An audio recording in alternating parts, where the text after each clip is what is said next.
우리에게 주시는 하나님의 말씀, 로마서 4장 13절에서 25절까지, 로마서 4장 13절에서 25절까지 좀 길지요? 함께 교독하도록 하겠습니다. 제가 13절 먼저 읽겠습니다. 아브라함이나 그 후손에게 세상의 상속자가 되리라고 하신 언약은 율법으로 말미암은 것이 아니요 오직 믿음의 의로 말미암은 것이니라.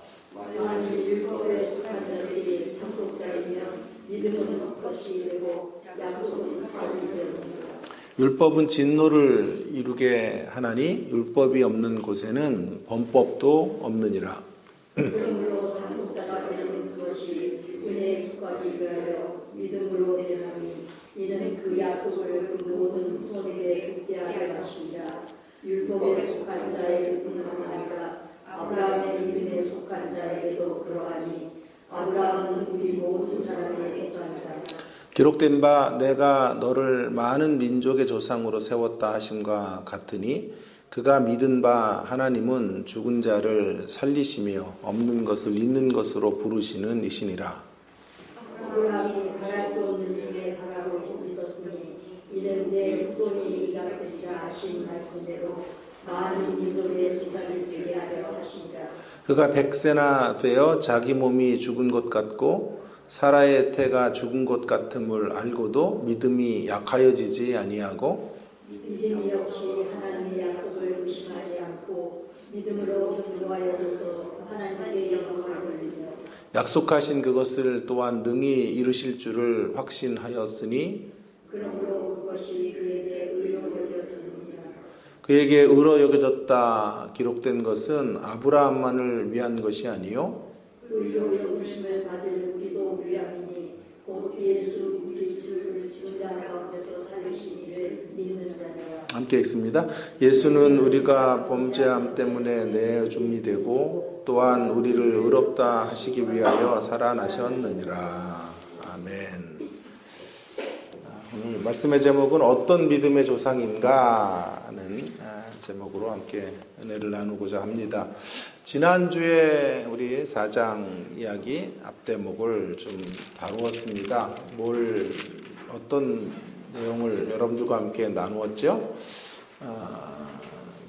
기억이 되시면 좋죠. 기억이 되시면 제가 설교를 잘했다는 뜻이고 또 기억이 안 돼도 감사해요. 왜냐하면 제가 늘 미천이 바닥이 안 날 거다. 왜냐하면 다 기억을 못 하시니까 올해도 새로울 거니까요. 제가 지난 시간에는 구약을 푸는 압축 파일에 대한 이야기를 했죠. 그래서 다윗을 포함한 아브라함이 구약을 요약하는 두 사람, 아브라함과 다윗의 세계, 예수 그리스도의 세계라 그런 말씀으로 아브라함에 대한 이야기를 다윗을 중심으로 했고요. 오늘은 영적 조상이 되는 아브라함의 이야기를 좀 해보려고 그래요. 그래서 어떤 믿음의 조상인가 하는 문제, 좀 두 가지 질문을 던지면서 풀어보려고 하는데요. 첫 번째로는 우리에게 위안만 주는 믿음의 조상인가 하는 문제에 좀 답하려고 하는데요. 아브라함은 우리에게 위로와 위안을 주는 믿음의 조상인 건 맞는데요. 위안만 주는가 하는 문제입니다. 위안은 주지만 결론은 위안만 주지는 않는다라고 할 수 있겠습니다. 그래서 두 가지가 이제 중요한데요. 하나는 믿음의 은혜성이고 또 하나는 믿음의 역동성이라고 하는 것이죠. 먼저 믿음의 은혜성은 우리에게 위안을 줘요. 그렇죠? 아브라함이 믿음이 좋아서 구원에 이른 게 아니라고 하는 거죠. 믿음이라는 선물, 은혜를 받을 수 있는 믿음이라는 통로가 있었기 때문에 이제 믿음의 조상이 됐단 말이에요. 그러니까 그의 믿음이 남다르게 뛰어나서 믿음의 조상이 아니라 믿음으로 표현되어지는 은혜로 인하여 그는 믿음의 조상이 됐으니까 그것이 우리에게도 우리도 되겠구나라는 생각을 할 수 있게 만드니까 위안이죠, 위안. 그런 이야기들을 계속 강조하고 있죠, 성경은. 성경은 아브라함을 지금 뿜뿜하려고 하는 의도로 4장을 쓰고 있지 않아요. 믿음의 법에 의해서 아브라함이 믿음의 조상이 됐다, 이런 얘기를 하려고 하는 것이죠, 논조가요. 그래서 1절부터 12절까지는 아브라함은 행위로가 아니고 할례로가 아니라 믿음으로 하나님 앞에 인정을 받았다, 이런 이야기를 좀 하고 있고요. 오늘 본문 13절에서부터 이제 특별히 16절까지를 보면 뭐라고 말하냐면 율법과 무관한 약속에 대한 이야기가 나와요. 약속, 언약에 대한 이야기가 나오잖아요. 13절에 아브라함이나 그 후손에게 세상의 상속자가 되리라고 하신 언약은 율법으로 말미암은 것이 아니라 믿음의 의로 말미암은 것이다. 언약도 역시 이제 언약이 어떻게 주어지게 되냐 하면 율법으로 말미암은 것이 아니다. 그러니까 언약이라는 건 율법을 잘 지켜서 보상으로 얻게 된 것이 아니다라고 하는 것이죠. 믿음으로만 약속을 받을 수 있고 믿음으로만 언약의 상속자가 될 수 있다. 믿음으로 되는 거다. 이런 이야기를 하고 있죠. 그래서 이 대목이 우리에게 위안이 돼요. 위안이. 우리의 가능성도 여전히 여기 안에 들어와 있는 거죠. 우리에게도, 왜냐하면 아브라함에게 허락하신 동일한 믿음이 있기 때문에 그래요. 아브라함에게 믿음이 있어서 아브라함이 믿음의 조상이 되었듯이 그 동일한 믿음을 저와 여러분이 가지고 있기 때문에 우리도 가능하다라는 위안을 주는 거예요. 357장 믿음이 이기네 주 예수를 믿음이 온 세상이 이기네 찬송을 우리도 부를 수 있다라는 점에서 위안이 될 수 있다라고 하는 거예요. 자, 그러나 저의 질문은 이거였죠. 우리에게 위안만 되느냐, 위안이 되느냐가 아니라 위안만 되느냐라고 묻고 있어요. 그래서 이제 두 번째 이야기를 좀 우리가 할 수가 있는 거죠. 값싼 은혜는 없다고요. 기독교 신앙은 값진 은혜만 있다고 말씀을 드렸잖아요. 믿음으로 다 된다. 우리가 수동적으로 있어도 믿음으로 다 되는 것인가? 이런 질문들이 생기니까요. 그래서 두 번째 이제 이야기에서 제가 다루려고 하는 건 믿음의 역동성이에요. 믿음의 역동성. 아브라함이 은혜를 통한 그 믿음으로 시작했지만 그의 이야기는 이제 어디로 귀결되는가 하는 것을 좀 잘 보시면요. 흥미롭죠. 그의 믿음이 자라요. 끊임없이 성숙해져 가고, 그리고 오늘 말씀의 이제 뒷부분에 보시면 17절 이하에서부터 이제 적어도 22절까지의 내용들을 잘 살펴보시면요. 아브라함의 이야기는 그의 멋진 부활신앙으로 이제 그런 자리로 나아가고 있는 것을 보게 됩니다. 그의 믿음이 매우 다이나믹한 역동적인 삶의 변화를 만들고 있다는 것을 바울은 증언하고 있는 거죠. 이미 사도 바울은 믿음을 이렇게 설명했죠. 로마서 1장 17절에 복음에는 하나님의 의가 나타나서 믿음으로 믿음에 이르게 하나니 기록된 바 오직 의인은 믿음으로 말미암아 살리라 함과 같으니라. 여기 중요한 것이 두 가지죠. 믿음에서 출발해서 믿음에 이르는 거죠. 믿음으로 믿음에 이른다. 믿음으로, 앞에 있는 믿음으로는 믿음의 은혜성이에요. 우리의 믿음에는 행위가 하나도 들어갈 게 없다고요. 하나님의 일방적 은혜로 됐다라는 믿음으로, 또 뒤에 믿음에 이르는 것은 믿음의 역동성이에요. 믿음의 역동성. 그 믿음은 자라야 되고 성숙해야 되고 그 믿음은 성장해 가야 되는 거예요. 아브라함의 믿음은 믿음의 은혜성을 기반으로 한 믿음의 역동성의 자리로 나아간 거죠. 그래서 질문이 생기는 거예요. 제가 질문한 거예요. 우리에게 위안만 주는 믿음의 조상인가? 아브라함은 우리에게 위로만 주는 믿음의 조상인가? 라는 질문을 하게 된 것이고, 그렇지 않다라고 하는 거죠. 위안만 주지 않아요, 아브라함은. 우리에 대한 책임도 줘요. 우리 믿음에 대한 의무감도 줘요. 우리가 가지고 있는 믿음을 키워내야 될 사명감도 던져주는 믿음의 조상이에요. 자, 조금 어려운 이야기를 좀 해볼게요. 좀 주목해 주세요, 이제. 그런 이야기 끝에 4장 22절이 나오는데요. 4장 22절이 매우 어려워요. 저에게는 어려운데, 숱한 주석가들의 이런 이제 책들을 읽어봐도 여기를 잘 이렇게 다루질 않더라고요. 그래서 저는 저 혼자 어려운 것 같아요. 저는 그러므로 22절에 그것이 그에게 의로 여겨졌느니라. 그것이 뭘까요? 22절에서 말하는 그것이 뭘까요? 그것이 믿음이에요. 그죠? 믿음으로 의롭게 여김을 받았다. 그게 뭐가 어려운가? 이제 이야기를 하시겠지만, 여기 말하는 믿음이 뭐냐고요? 여기서 말하는 믿음이라는 게 뭘까요? 여기서 지금 말하는 믿음은 앞구절 17절부터 21절까지에서 말한 믿음이 포함되는 거죠. 그러니까 로마서 1장 16절, 17절로 말하면 믿음으로 믿음에 이르게 되는 데까지 포함되는 거잖아요. 그죠?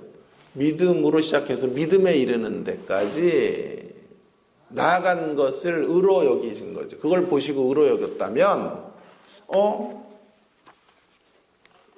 의문이 생기잖아요. 은혜로 구원받고 우리의 공로 없이 구원받는 건데 여기에 의가 우리의 행함이 들어간 모습까지 의로 여겨주시는 거잖아요.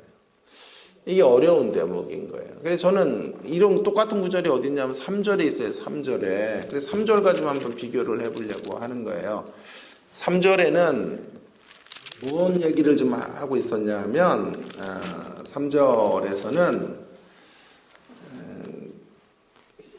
이런 이야기를 하잖아요. 할례에 대한 이야기를 하는 이제 뒤에 할례가 나오는데 할례가 나오기 이전에 아브라함이 하나님을 믿어서 그것이 그에게 의로 여겨진 바 되었다 그래요. 자, 그러니까 3절에서 말하는 의는 22절에서 말하는 의와 조금 성격이 달라. 그러니까 같은 성격인데요.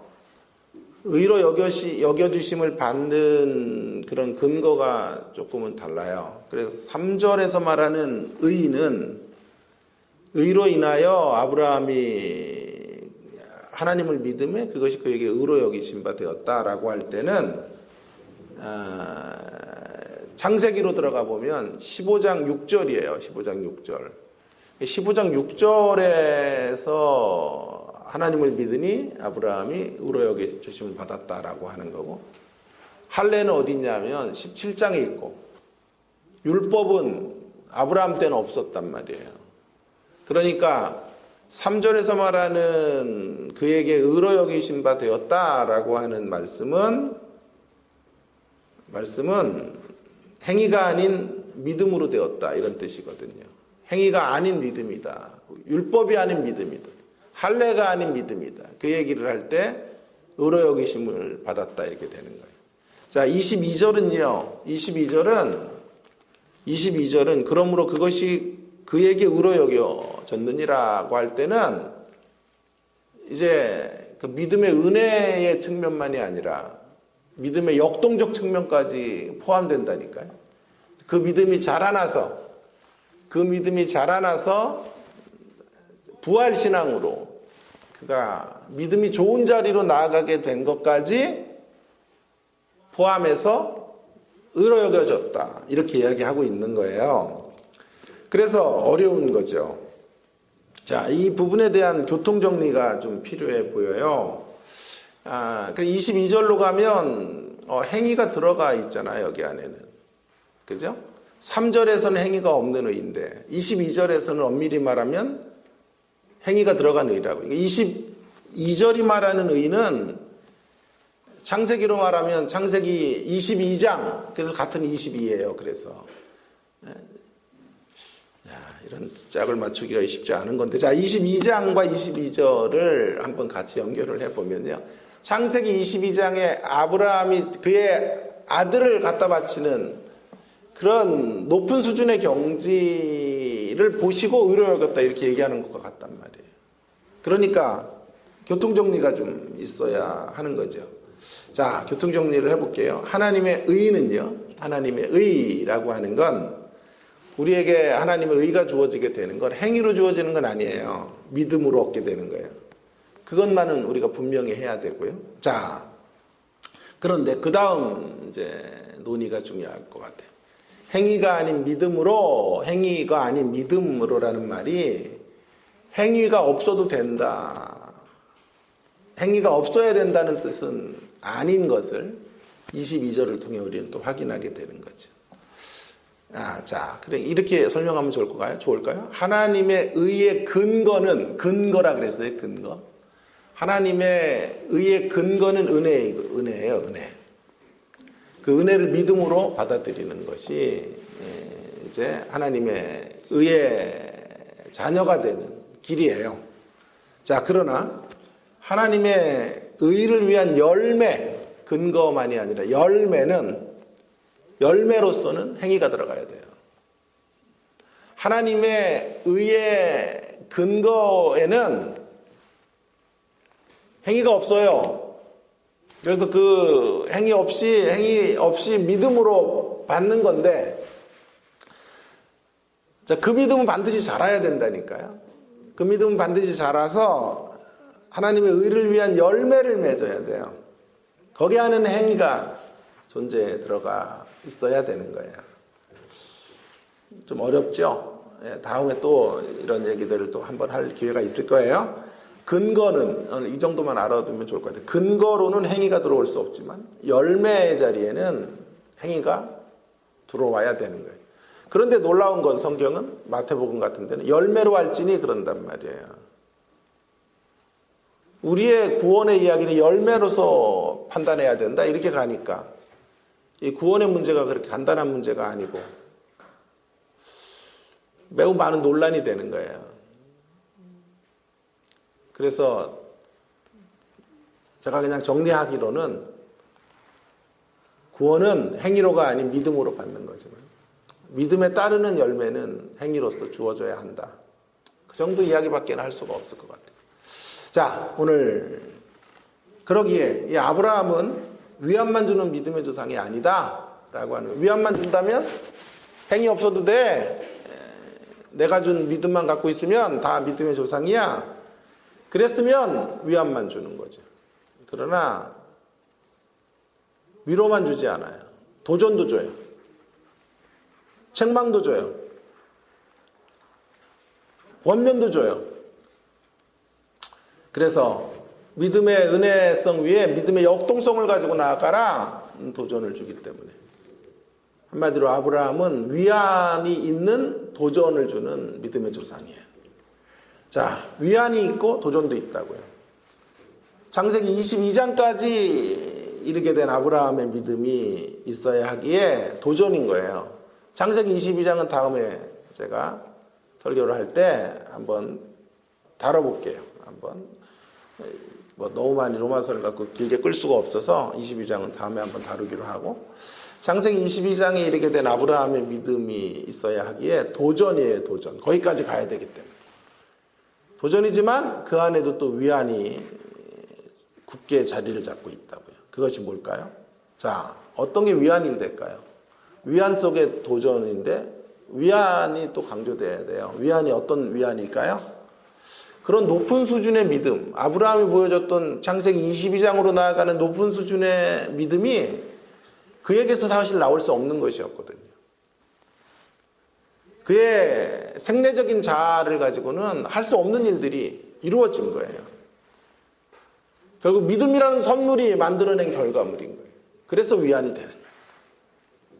믿음이라는 선물이 없었다면 아예 꿈도 꿀 수 없는 수준과 경지의 사람이 된 것이죠. 그래서 그 수준과 경지의 사람이 된 것으로 인하여 도전을 받아야 되지만 그 밑바닥에 깔려있는 건 위안인 거예요. 그러기에 믿음의 조상 아브라함이 예찬되는 게 아니라 아브라함에게 주신 믿음이 예찬돼야 돼요. 다시요. 이것이 사실이라면 믿음의 조상 아브라함이 예찬되는 게 아니라 아브라함에게 믿음을 주신 그 믿음을 예찬해요. 믿음 예찬. 아브라함에게 허락하신 믿음이 예찬되는 거지. 아브라함의 믿음이 예찬되는 건 아니에요. 믿음 안에 있기에 여러분 믿음이 얼마나 고귀한 건지 다시 한번 확인하면서 위안을 얻는 거예요. 물론 위안만 얻지는 않지만 위안을 얻게 되는 거예요. 믿음 안에 있기에 우리의 가장 소중한 우상과 같은 우리 자녀도 주 앞에 올려드릴 수 있는 거예요. 믿음 안에 있기에 사랑하는 사람과의 이별로 우리 무너지지 않는 거예요. 비로소 이별을 한 후에 선명하게 선상을 바라보게 돼요. 천상을 바라보게 돼요. 왜요? 거기에 사랑하는 사람이 먼저 가 있으니까.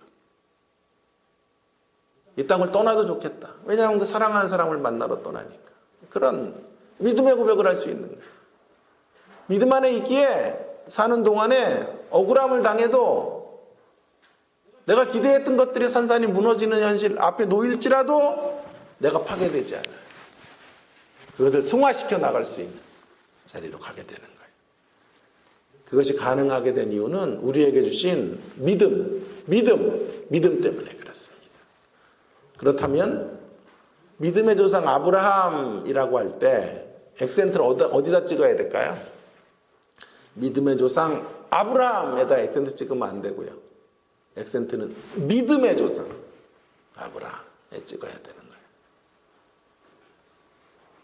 주여, 믿음의 조상 아브라함이 강조될 게 아니라 믿음의 조상 아브라함을 조그맣게 말해야 돼요. 아브라함. 네? 액센트는 믿음에 있다니까요. 믿음에. 자, 위안만 주는 건 아니에요. 아브라함이. 도전도 주지만 위안을 베이스로 도전을 준다. 한 가지 더. 두 번째 이야기는요. 아브라함은 이 두 번째 이야기는 좀 전에 했던 걸 좀 확장해서 이야기해 보려고 그래요. 아브라함은 우리를 기죽게 하는 믿음의 조상인가? 제가 지금까지 믿음의 역동성에 대한 이야기도 있다라는 이야기를 드렸는데 사실 더 자세히 살펴보면요. 굉장히 기가 죽어요. 여러분 제가 이렇게 설명하지 않고 여러분이 그냥 이 성경을 읽으시면요. 아브라함의 믿음 우리는 흉내도 못 내겠는데 그런 자리로 떨어지실 거예요. 그래서 이런 교사가 필요한 거고 로마서 강의를 들어야 되는 이유가 바로 여기 있다고 저는 생각하는데요. 자, 아브라함의 믿음의 경지가 대단합니다. 어느 정도냐 하면 창조주 하나님의 권능을 믿고 자신을 살리시는 부활의 하나님을 믿는 수준으로 가게 되는 거예요. 그 면면을 살펴볼까요? 17절에 보세요. 17절에 그가 믿은 바가 뭐냐 하면 하나님은 죽은 자를 살리시며 없는 것을 있는 것으로 부르신다. 그런 하나님을 믿은 거예요. 18절에는요. 바랄 수 없는 중에 바라고 믿는 거예요. 바랄 수 없는데 바라고 있는 거예요. 19절에 보세요. 100세에 아이가 생길 것을 확신하면서 믿음이 약해지지 않았단 말이에요. 20절과 21절에 보면 약속을 의심하지 않았고 견고해져서 능히 이루실 것을 믿음의 경지로 받아들였어요. 자, 보세요. 얼마나 이 엄청난 믿음이잖아요. 100세에 아들이 나올 걸 확신하면서 걸어간단 말이에요. 하나님의 약속을 바랄 수 없는 중에 바라고 있단 말이에요. 그래서 솔직히 이 아브라함의 모습 가운데 우리는 기가 죽어야 돼요. 기가 죽을 수밖에 없어요. 그러나 다시 강조해요. 이 4장을 쓰신 의도가 성경의 의도가 바울의 의도가 우리로 하여금 기죽게 하기 위한 의도가 있을까? 아니라고 생각해요. 오히려 기살게 하려는 의도이다라는 게 저의 결론이에요. 기죽게 하려는 게 아니라 우리의 길을 살려주려는 거예요. 자, 아브라함 믿음은 우리를 기죽게 하지 않아요. 너무 대단했는데 우리는 이렇게 대단하지 못한데 우리는 자그마한 것 가지고도 의심을 하고 하나님을 신뢰하지 못하는데 아브라함은 안 그랬는데 그래 우리 기가 죽어야 되는데 어떻게 기를 살려주는 메시지인가. 예, 이런 이야기를 잠깐만 생각해 볼게요. 이것을 풀기 위해서는요 한 가지 중요한 질문에 답해 주셔야 돼요, 여러분이. 자, 보세요. 지금 이 아브라함의 모습은 어떻습니까? 아브라함의 생애의 전부의 모습인가요? 아브라함의 생애의 전부를 지금 얘기하고 있는 건가요? 아니죠. 아브라함의 생애의 결론이죠. 결과이죠. 아브라함의 생애가 최정점에 이른 마지막 지점을 이야기하는 거잖아요. 그죠? 아브라함 생애의 디테일 전부를 말하고 있는 게 아니란 말이에요. 그 생애의 개관을 매우 긍정적으로 설명하고 있는 거잖아요. 이것이 매우 중요한 대목이라고 생각합니다. 자, 바울은 지금 믿음의 자리, 창세기 22장에 이르게 된 과정에 대해서 설명하지 않아요. 과정을 설명하면 뭐가 들어갈까요? 그 과정, 22장으로 나아가는 여정 속에서는 22장에 도달한 아브라함의 모습은 창조주 하나님을 믿고 부활의 하나님을 믿고 서 있는 거지만 그 과정에서는 어떻습니까? 그 과정에서 아브라함은 누이라고 자기 아내를 속이고 의심하고 불신앙하고 믿음 없이 행동하고 정 안 되니까 주님이 99살에 나타나셔서 내년에 반드시 아기가 생긴다. 그랬더니 비웃고 있었어요. 99살에도. 이게 아브라함이었고 사라였단 말이에요. 그런데 지금 성경은 그런 과정에서 일어났던 일들을 다 스킵하고 점프해서 아브라함이 주님을 믿고 맨 마지막 대목으로 가고 있는 거죠. 창세기 15장의 6절에 주님을 믿은 아브라함이 이제 어디로 갔다는 거예요? 개괄적으로, 결론적으로 창세기 22장으로 나갔다 이렇게 얘기하고 있는 거란 말이에요. 창세기 15장에서 22장에 이르는 많은 아브라함의 번뇌와 회의와 불신앙과 그의 초라한 모습과 인간적인 방편을 통하여 갈짓자 걸음을 했던 모습은 생략하고 있는 거죠. 여기에서 저는 기죽게 하려는 의도가 없다고 말씀드리는 거예요. 오히려 기살게 하려는 의도로 지금 이 성경이 쓰여져 있다라고 하는 거예요. 자, 그게 뭘까요? 우리 하나님에게 중요한 것이 뭔지를 우리는 여기서 발견하게 돼요. 우리 하나님에게 중요한 건 전적이 아니에요. 몇 점 몇 승이냐가 중요한 게 아니에요. 우리 하나님에게 온통 중요한 건 딱 한 가지인데 승이에요, 승. 전적이 아니라 승이라니까요, 승. 1승만 있어도 우리 하나님은 우리를 승리자로 칭해주시는 분이세요. 한 사람의 성적을 우리는 몇 패, 몇 승, 몇 승과 몇 패를 갖고 있느냐로 평가하죠. 우리 하나님은 그렇지 않다고요.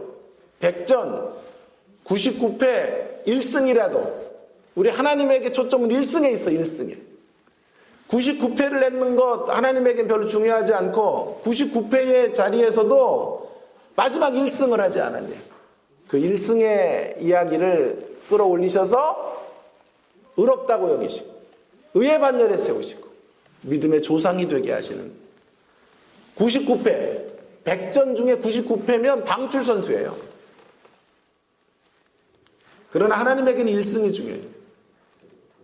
그 1승을 가지고 하나님은 한 사람을 평가하시고 인정해 주시는 하나님. 높은 수준의 사람이라고 평가해 주시는 하나님. 그러기에 아브라함에게 우리는 기빨리게 되면 안 돼요. 기가 빨리면 안 돼요. 오히려 이 의도는 기를 빨리게 하려는 게 아니라 기 세워주려는 거예요. 그게 사도 바울의 의도예요. 아브라함을 이끌고 가시는 하나님이 어떤 분이신지를 목도하게 하심으로 우리의 길을 팍팍 살려주는 이야기. 여러분, 저는 프로야구 근 10년째 꼴찌팀을 응원하고 있어요. 올해도 잘하는 것 같더니 계속 지금 곤두박질 치고 있어요. 응원하기가 너무 힘들어요. 꼴찌팀 응원하기가요. 많은 인내가 필요해요. 매일 경기에서 지면 욕이 막 터져 나와요. 감독 다 잘라야 된다. 댓글을 올릴까 막 그런 생각이 들어요. 감독 자르고 다 잘라라. 유현진이 왔는데도 안 돼요, 잘. 그래서 맨날 팀을 바꿔요. 경기 치면. 아, 이제 제일 잘하는 팀 LG 응원해야지. 이제 뭐 이번엔 기아 응원해야지. 근데 안 돼요. 좋아하는 팀이 여기 있으니까. 와이프한테 맨날 그 얘기하면 아이고 말도 안 되는 소리 하지 마. 그리고 또 내일 또 응원할 거면서. 이 꼴찌팀을 응원하는 방법이 있어요. 근데 한 10년쯤 되니까 터득이 되더라고요. 방법이 뭔지 아세요? 1승을 귀하게 여기라. 몇 패는 신경 쓰지 마요. 여러분에게 고민하는 거라니까. 나에게 말하는 거예요. 하나가 몇 패 했느냐 이런 건 중요하지 않아요. 그러다가도 1승을 하면 그걸 희열을 느끼면 돼요. 1승을 했네. 연속 10패 하다가 1승 했으니까 할렐루야 아멘 외치면 되는 거예요. 여러분 프로야구를 보면서도 하나님의 마음을 느끼셔야 돼. 그냥 보면 시간 낭비예요. 그러나 하나님의 마음이 거기 안에 있다. 하나님을 묵상하는 프로야구 관람 이런 게 필요한 거예요. 말씀 마치겠습니다. 성도 여러분, 지금까지 저는 국내 최초로요 아브라함이 어떤 믿음의 조상인가 하는 문제를 강론했어요. 우리를 위로하며 도전하는 믿음의 조상이다. 위로가 베이스이고 그러나 도전도 있는 믿음의 조상이고 우리의 길을 팍팍 살려주는 믿음의 조상이에요. 이제 그렇다면 여러분 우리도 부족하고 연약하지만 작은 믿음의 조상이 되어야 한다라고 권면하고 싶어요. 아니 꼭 그렇게 되셔야 돼요. 믿음의 조상이 될 수 있고요. 꼭 그러셔야 돼요. 대단한 믿음으로 시작하지 않아도 돼요. 늘 승전가를 부르는 사람이 아니어도 됩니다. 우리의 믿음의 선조들이 보여준 대단한 믿음의 질을 발산하지 못한다고 해도 우리는 우리 자녀들에게, 우리 가정에, 우리 친척들 앞에, 우리 주변 사람들 앞에 서 있는 믿음의 조상이 되어야 하고 믿음의 조상이 될 수 있습니다. 아니 꼭 그렇게 되셔야 돼요. 작은 씨앗을 심는 일을 중단 없이 하시면 돼요. 할 수 있는 영역과 할 수 있는 범위 안에서 할 수 있는 일을 가지고 믿음의 씨앗들을 뿌리십시오. 심다가 가면 돼요. 우리의 사명은 심는 거예요. 심는 거. 열매를 거두는 건 그분의 몫이에요. 우리는 그저 심고 또 포기하지 말고 또 일어나 심고 우리의 말과 삶으로 그분을 전하고 그분을 드러내는 몸부림을 가지면 되는 거예요. 오직 어떤 경우에도 그분을 붙쫓아가는 고뇌. 완전하지 않아요. 대단하지도 않아요. 그러나 그 고뇌의 모습을 보이면 되는 거예요. 1승만이라도 드리면 그것을 통해 우리를 믿음의 선조의 반열에 세우실 하나님이 계시기 때문에 누구에게도 기죽지 마시고 어떤 대단한 믿음의 사람과도 비교당하지 마시고 작은 수고와 작은 헌신을 하나님께 올려드리는 우리가 되기를 간절히 바랍니다. 아무리 작은 깨달음이라도 실천하면 되는 거예요. 실천하면 되는 거예요. 그 과정에서 하나님이 우리를 도우실 것이고 그렇게 우리가 심은 작은 헌신의 씨앗들은 반드시 상상할 수 없는 열매들로 거두게 하실 거예요. 하나님의 때, 하나님의 방식으로 그 열매와 결실이 이루어지게 하실 거예요. 자, 저는 설교의 제목을 이렇게 만들었어요. 아브라함은 어떤 믿음의 조상인가? 라는 질문을 했는데 이제 이 질문 우리에게 해야 돼요. 이 질문을 좀 바꿔야 돼요. 우리는 어떤 종류의 믿음의 조상이 되어야 하는가?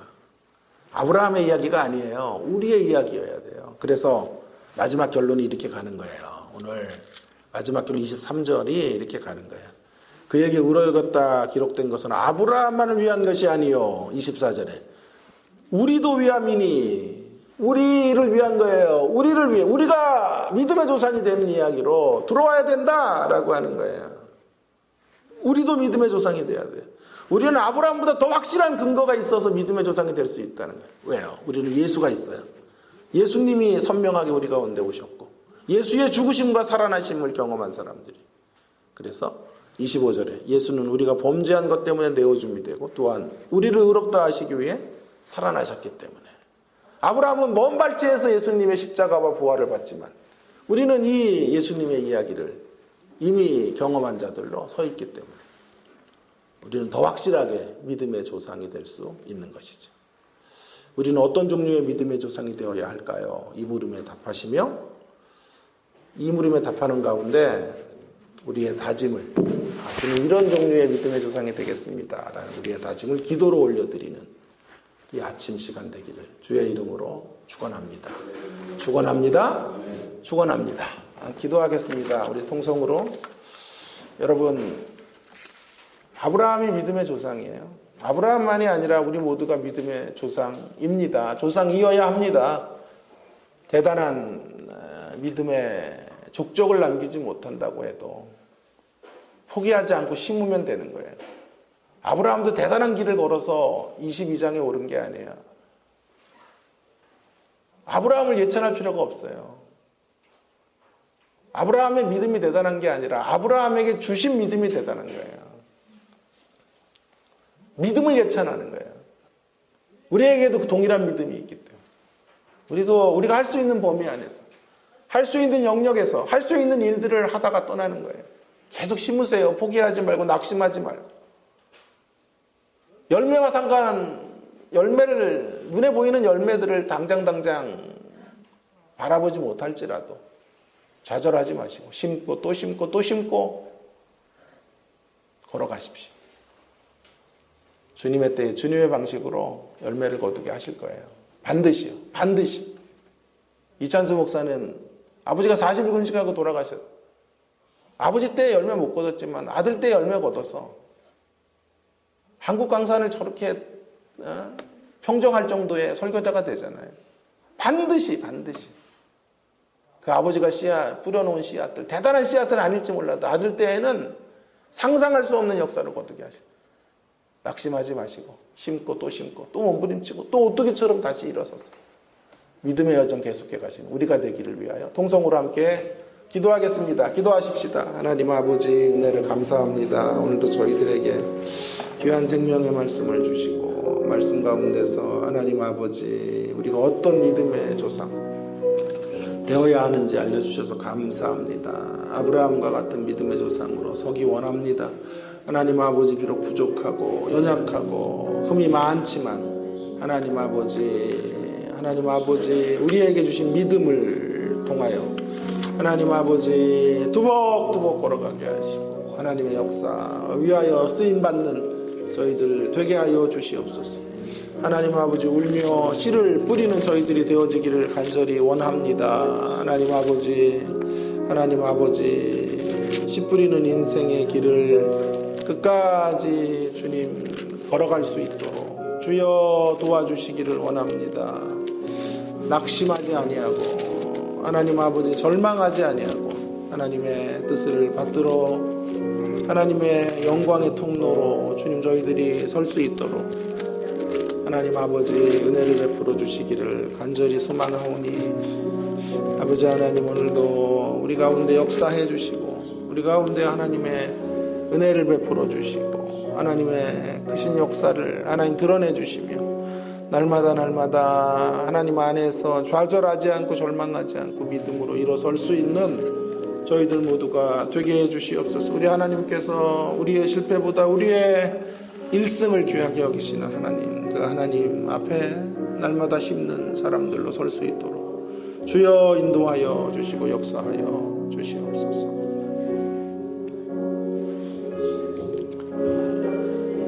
스스로 속이지 말라. 하나님은 업신여김을 받지 아니하시나니 사람이 무엇으로 심든지 그대로 거두리라. 자기의 육체를 위하여 심는 자는 육체로부터 썩어질 것을 거두고 성령을 위하여 심는 자는 성령으로부터 영생을 거두리라. 우리가 선을 행하되 낙심하지 말지니 포기하지 아니하면 때가 이름에 거두리라. 하나님 아버지, 오늘도 이 아침에 주님의 이 약속의 말씀 붙잡고 선을 행하되 낙심하지 않기로 결심하고 포기하지 않고 때가 이르면 열매를 거두게 될 것을 바라보며 심는 자의 사명 감당하기를 소망합니다. 아브라함이 대단한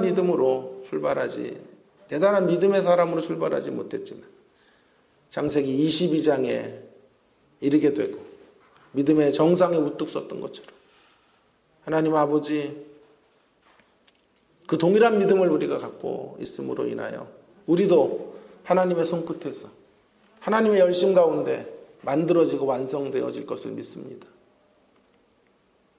좌절하거나 낙심하거나 낭망하지 말고 어떠한 환경 속에서도 믿음의 여정들을 계속해가는 저희들 되도록 인도해 주시기를 간절히 원합니다.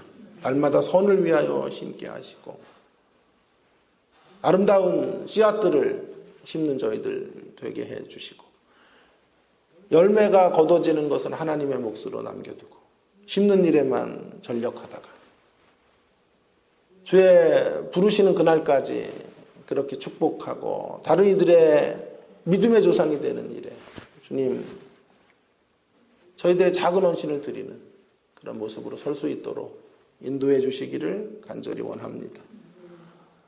아브라함만 믿음의 조상이 아니라 우리 모두가 우리 가정에 우리 자녀들에게 우리 주변 사람들에게 믿음의 조상이 되게 하시고 믿음이 얼마나 고귀한 것인지를 알려주는 통로가 될 수 있도록 주님 우리를 붙잡아 주시고 우리를 주장해 주시기를 간절히 원합니다. 하나님 우리 주님의 십자가 교회 하나님 축복해 주시고 믿음의 조상들로 가득 찬 공동체 되도록 도와주시고 우리의 허리에서 믿음의 사람들이 만들어지고 수없이 많은 이들이 우리 때문에 주님을 만나고 주님 앞으로 돌아오는 생명의 역사가 우리를 통해 펼쳐져 가도록 인도하여 주시옵소서. 주일 예배를 통하여 또 말씀하시는 귀환사자 목사님의 말씀을 통하여 저희들이 도전받게 하시고 위로받게 하시고 충만한 은혜의 강가로 나아가 다시 회복되어지고 다시 믿음으로 일어서게 되는 놀라운 예배의 시간이 되도록 함께하여 주시옵소서. 이 시간 또 개인적으로 기도할 때 진지하게 우리가 어떤 믿음의 조상이 되어야 하는지를 주님 앞에 묻고 답하는 기도의 시간이 되게 해주시고 은밀한 가운데 우리 가운데 찾아오셔서 임재하시는 주님을 경험하고 맛보고 누리는 소중한 기도의 시간, 대화의 시간 되도록 역사하여 주시옵소서. 감사합니다. 예수님 귀하신 이름으로 기도 올리옵나이다. 아멘.